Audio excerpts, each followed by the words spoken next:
ఒక పని అవుతుందా అవ్వదా, గెలుస్తామా ఓడిపోతామా, ఇలా బహుశా అవకాశం లాంటి మాటలు మనం రోజూ వాడుతూనే ఉంటాం కదా.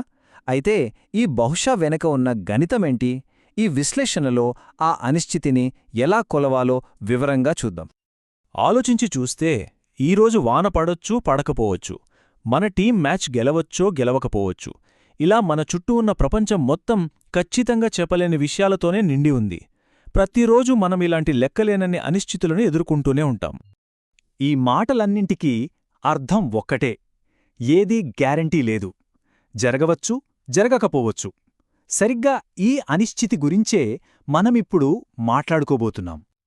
అయితే ఆ అనిశ్చితికి ఒక నంబరిస్తే ఎలా ఉంటుంది? బహుశా అనే మాటకు బదులుగా ఒక ఖచ్చితమైన సంఖ్యతో ఆ అవకాశాన్ని కొలవగలిగితే అదే సంభావ్యత, అంటే ఛాన్స్కొక లెక్క కట్టే విధానం అన్నమాట. ఈ విశ్లేషణలో అనిశ్చితిని అర్థం చేసుకోవడం నుంచి దాన్ని ఖచ్చితంగా కొలవడం వరకు ఈ 6 అంశాల గురించి వివరంగా తెలుసుకుందాం. సరే, మొదటిది అవకాశం యొక్క మూల స్తంభాలు. అస్పష్టంగా ఉండే విషయాలను గణితంగా ఎలా మార్చాలో ఇప్పుడు చూద్దాం. యాదృచ్ఛిక ప్రయోగమంటే ఏంటి? చాలా సింపుల్.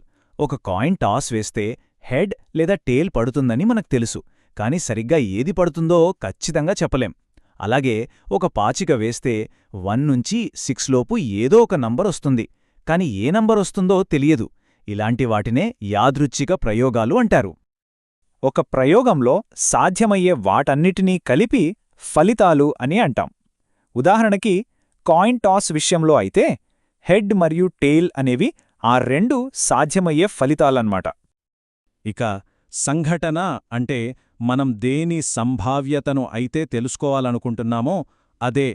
ఉదాహరణకు కాయిన్ టాస్లో హెడ్ పడటం అనేది మనం లెక్కించాలనుకుంటున్న సంఘటన. రెండోది సంభావ్యత సూత్రం. అవకాశాన్ని కొలవడానికి ఉపయోగపడే ఆ సాధనమేంటో ఇప్పుడు చూద్దాం. మరి ఒక సంఘటన జరిగే అవకాశాన్ని ఒక నంబర్ రూపంలో ఎలా చెప్పాలి? దీనికి చాలా చాలా సులభమైన సూత్రం ఒకటుంది. ఇదిగో ఇదే ఆ ఫార్ములా. ఒక సంఘటన యొక్క సంభావ్యతను కనుగొనడానికి మనకు అనుకూలమైన ఫలితాల సంఖ్యను మొత్తం సాధ్యమయ్యే ఫలితాల సంఖ్యతో భాగిస్తే చాలు. చాలా సింపుల్ గదూ. ఈ టేబుల్ ఒక్కసారి చూడండి. బొమ్మ పడటం అనే సంఘటనకు మనకు అనుకూలమైన ఫలితం ఒక్కటే, అదే బొమ్మ. మొత్తం సాధ్యమయ్యే ఫలితాలు 2, బొమ్మ, బొరుసు. కాబట్టి సంభావ్యత 1/2 అంటే 0.5. ఈ సూత్రం నిజంగా ఇంతే సింపుల్. మూడోది సంభావ్యత ఆచరణలు. సరే, ఇప్పుడు ఈ సూత్రాన్ని నిజజీవిత ఉదాహరణలైన నాణేలు, పాచికలు, కార్డులతో ఎలా ఉపయోగించాలో చూద్దాం. ఒక పాచికను దొర్లించినప్పుడు ఒక ప్రధాన సంఖ్య అంటే ప్రైమ్ నంబర్ వచ్చే సంభావ్యత ఎంత? మొత్తం ఫలితాలు 6. వాటిలో ప్రధాన సంఖ్యలేవి? 2, 3 మరియు 5. అంటే మనకు అనుకూలమైన ఫలితాలు 3. కాబట్టి సంభావ్యత 3/6 అంటే 1/2. చూశారా ఎంత సులభమో? ఇప్పుడు మనం కార్డులు ఉదాహరణ చూద్దాం. దానికంటే ముందు ఒక సాధారణ పేక కట్టెలో 52 కార్డులు ఉంటాయని గుర్తుంచుకోండి. వాటిని రంగులు, సూట్స్గా ఎలా విభజించారో ఇక్కడ చూడవచ్చు. ఈ చార్ట్ ఒకసారి చూడండి. ఒక ఎరుపు కార్డు తీయడానికి 52లో 26 అవకాశాలున్నాయి, ఎందుకంటే 26 ఎరుపు కార్డులున్నాయి. అదే ఒక ఫేస్ కార్డు తీయడానికి 52లో 12 అవకాశాలు. ఒక నిర్దిష్ట కార్డు, ఉదాహరణకు స్పేడ్ ఏస్ తీయడానికి కేవలం 52లో ఒకే ఒక అవకాశం మాత్రమే ఉంటుంది. నాలుగోది అవకాశం యొక్క మరోవైపు. ఒక సంఘటన జరగపోవడానికి గల సంభావ్యతను కనుక్కోవడం అనేది ఒక తెలివైన షార్ట్కట్. అదెలాగో చూద్దాం. ఒక పాచిక వేసినప్పుడు 6 పడటం అనే సంఘటన సంభావ్యత 1/6 అని మనకు తెలుసు. మరి 6 పడకపోవడానికి సంభావ్యత ఎంత? మిగిలిన 5 సంఖ్యలు అంటే 1, 2, 3, 4, 5 పడవచ్చు. కాబట్టి దాని సంభావ్యత 5/6. ఈ 6 పడకపోవడం అనేదాన్నే 6 పడటం యొక్క పూరక సంఘటన అంటాం. ఇది చాలా ముఖ్యమైన నియమం.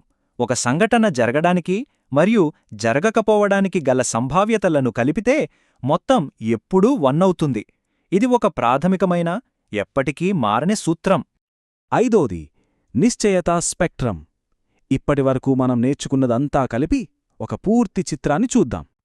సంభావ్యత అనేది 0 నుండి 1 వరకు ఉండే ఒక స్కేల్ లాంటిది. 0 అంటే అసాధ్యం, ఉదాహరణకు పాచికపై 7 పడటం లాంటిది. 1 అంటే ఖచ్చితంగా జరుగుతుంది, ఉదాహరణకు పేకగట్ట నుండి ఎరుపు లేదా నలుపు కార్డు తీయడం లాంటిది. ఇక మధ్యలో 0.5 అంటే సమాన అవకాశం, నాణెమెగరేయడం లాగా. ఇది చాలా చాలా ముఖ్యమైన విషయం. ఒక సంఘటన యొక్క సంభావ్యత ఎల్లప్పుడూ 0 మరియు 1 మధ్యలోనే ఉంటుంది. అది ఎప్పటికీ 1 కంటే ఎక్కువ లేదా 0 కంటే తక్కువ ఉండదు. చివరగా సంభావ్యత అంటే ఇదే. అస్పష్టంగా, గందరగోళంగా ఉండే ప్రపంచాన్ని అంకెలతో అర్థం చేసుకునే ఒక భాష. అసాధ్యం నుండి ఖచ్చితం వరకు ప్రతి అవకాశాన్ని ఇది కొలుస్తుంది. ఇప్పుడు అవకాశమనేది కేవలం ఒక మాట కాదు, దాన్ని లెక్కించవచ్చు అని మనకు తెలిసింది కదా. మరి ఈ కొత్త దృష్టితో చూస్తే మన చుట్టూ ఉన్న ప్రపంచం ఇంకోలా కనిపిస్తుందేమో. ఒక్కసారి ఆలోచించండి.